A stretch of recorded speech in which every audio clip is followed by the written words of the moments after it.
नमस्कार प्यारे साथियों, कैसे हैं आप सब। आशा करते हैं आप सभी बढ़िया होंगे। साथियों, सबसे ज़्यादा हमें खुशी कब होती है? जब हमें कोई उपलब्धि हासिल होती है।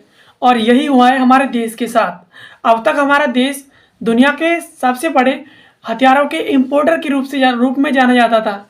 यानी सबसे ज़्यादा हथियारों को भारत में मंगाया जाता था। लेकिन अब भारत ने एक उपलब्धि हासिल कर ली है। यानी भारत अब दुनिया के 25 शीर्ष एक्सपोर्टर, जो हथियारों के एक्सपोर्टर देश हैं, उनमें शामिल हो गया है। यानी अब भारत 25 शीर्ष हथियार निर्याता देशों में है और कई सारे देशों को हथियार एक्सपोर्ट कर रहा है। तो चलिए, ये खबर है, इसको डिटेल से समझ लेते हैं, क्योंकि ये हमारे लिए साइंस एंड टेक्नोलॉजी और अदर दृष्टिकोण से बहुत ज़्यादा ज़रूरी है।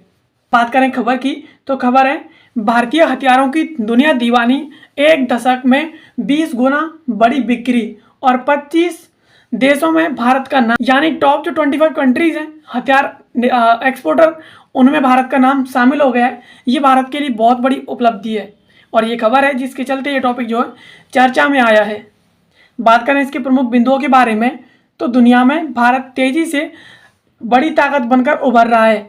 आज भारत दुनिया के हथियार बेचने वाले 25 बड़े देशों की सूची में शामिल है और यह भारत के लिए केंद्रीय मंत्री निर्मला सीतारमण ने खुद इस बात का जिक्र किया है। उन्होंने कहा कि भारत 2015 से लेकर 2019 की अवधि तक दूसरा सबसे ज़्यादा हथियार खरीदने वाला देश रहा है। वहीं अब विश्व के शीर्ष 25 हथियार निर्यातक देशों में शामिल रहा है और ये भारत के लिए बहुत बड़ी उपलब्धि है। यानी भारत लगातार अपनी स्थिति को सुधारता जा रहा है। अब तक भारत हथियारों का इंपोर्टर बना बैठा था सन 2015 से लेकर 19 तक, लेकिन अब भारत शीर्ष 25 देशों में जो हथियारों के एक्सपोर्टर हैं उनमें शामिल हो गया है, जो कि हमारे लिए बहुत बड़ी उपलब्धि है। और वित्त मंत्री ने बताया कि 100 से ज़्यादा कंपनियां ब्रह्मोस मिसाइलें, पिनाका रॉकेट सिस्टम और डॉर्नियर एयरक्राफ्ट जैसे उत्पादों का निर्यात कर रही हैं। और निर्मला सीतारमण ने गांधीनगर में नेशनल डिफेंस यूनिवर्सिटी के दीक्षांत समारोह में देश की रक्षा उपलब्धियों के बारे में विस्तार से जानकारी दी। यानी वित्त मंत्री ने बताया कि किस तरह से भारतीय कंपनियां बड़े बड़े जो भारत के रक्षा उत्पाद हैं उनका निर्यात कर रही हैं और इस सब के बारे में उन्होंने इसका जिक्र जो नेशनल डिफेंस यूनिवर्सिटी है उसके दीक्षांत समारोह में किया। एक दशक में 3 गुना ज़्यादा बड़ा हथियारों का निर्माण, यानी वित्त मंत्री ने रक्षा क्षेत्र में देश में बने हथियारों के निर्माण में जो तेजी से वृद्धि हुई है उस पर प्रकाश डालते हुए बताया कि वित्त वर्ष 2023-24 में 1.27 लाख करोड़ रुपए के हथियारों का निर्माण हुआ। यानी रक्षा उत्पाद जो है रक्षा का उत्पादन हुआ है। यह उत्पादन वर्ष 2014-15 की तुलना में 2.7 गुना ज़्यादा है। यानी वित्त मंत्री ने बताया कि वर्ष 2023-24 में देश में 1.27 लाख करोड़ रुपए के हथियारों का निर्माण हुआ है, जो कि बीते वर्ष 2014-15 की तुलना में 2.7 गुना ज़्यादा है। यानी हथियारों का निर्माण जो है बड़ी तादाद में जो है भारत में हो रहा है और एक दशक में 20 गुना बढ़ गई हथियारों की बिक्री। यानी एक दशक में हथियारों की बिक्री वो भी 20 गुना बढ़ गई है। यानी भारत की उपलब्धि केवल हथियार उत्पादन में ही नहीं बल्कि हथियार बिक्री में भी भारत में तेजी से उछाल आई है। वर्ष 2013-14 के मात्र 686 करोड़ रुपए के हथियार बेचने वाले भारत ने 2023-24 में 21.83 करोड़ रुपए के हथियार दुनिया को बेच डाले और जो कि रक्षा निर्यात में अब तक की सबसे बड़ी छलांग है।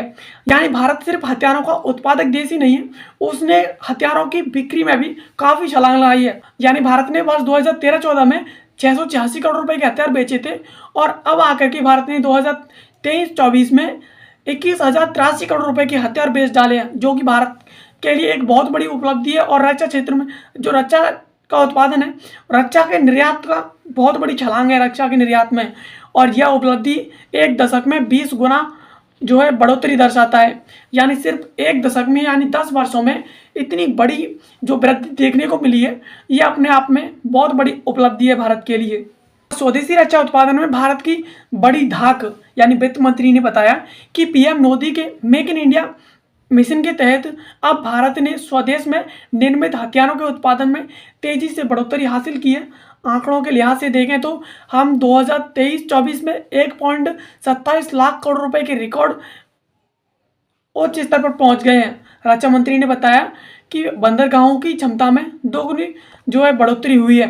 यानी प्रधानमंत्री नरेंद्र मोदी जी का जो मेक इन इंडिया प्रोग्राम है, जिसके तहत स्वदेशी वस्तुओं के निर्माण को बढ़ावा दिया जाता है, उस प्रोग्राम के तहत भारत ने रक्षा उत्पादन में काफ़ी ज़्यादा वृद्धि की है। और भारत ने इतने ज़्यादा जो है रक्षा के उत्पाद है उनका निर्माण किया है कि वो भारत के लिए बहुत उच्च स्तर पर पहुंच गया है और एक तरह से रिकॉर्ड है। और रक्षा मंत्री ने बताया कि जो बंदरगाहों की क्षमता है वो भी अब दोगुनी बढ़ गई है और 2029 तक 50,000 करोड़ रुपए तक बढ़ाएंगे रक्षा निर्यात। जो निर्यात का लक्ष्य है 2029 तक 50,000 करोड़ रुपए का जो रक्षा का निर्यात है वो लक्ष्य बनाया हुआ है। निर्मला सीतारमण ने राष्ट्रीय सुरक्षा, कोस्ट गार्ड और समुद्री कारोबार की अहमियत को दर्शाते हुए कहा कि आज वैश्विक माल व्यापार का 80% से अधिक हिस्सा जहाज़ों के द्वारा किया जाता है। इससे पहले रक्षा निर्यात बढ़ाने की बात रक्षा मंत्री राजनाथ सिंह भी कह चुके हैं। उन्होंने हाल ही में बताया था कि केंद्र सरकार 2029 तक रक्षा निर्यात को 50,000 करोड़ रुपए तक बढ़ाने पर सरकार काम कर रही है। यानी भारत ने लक्ष्य बनाया हुआ है कि सन 2029 तक 50,000 करोड़ रुपए तक का जो है रक्षा का निर्यात करेंगे। यानी जो रक्षा के जो प्रोडक्ट हैं उनको जो है 50,000 करोड़ रुपए तक की बिक्री जो भारत सन 2029 तक करेगा, ऐसा टारगेट बनाया हुआ है। और ये बात भारत की जो फाइनेंस मिनिस्टर हैं निर्मला सीतारमण वो कह चुकी हैं और उनके साथ साथ भारत के जो डिफेंस मिनिस्टर हैं राजनाथ सिंह जी वो भी कह चुके हैं। तो दोस्तों आशा करते हैं ये वीडियो आपको पसंद आई होगी। ऐसी वीडियोस को देखने के लिए आप हमारे चैनल को सब्सक्राइब कर लीजिए। बाकी मिलते हैं किसी अगले वीडियो में किसी नए और इन्फॉर्मेटिव टॉपिक के साथ। तब तक के लिए आप सभी का बहुत बहुत धन्यवाद।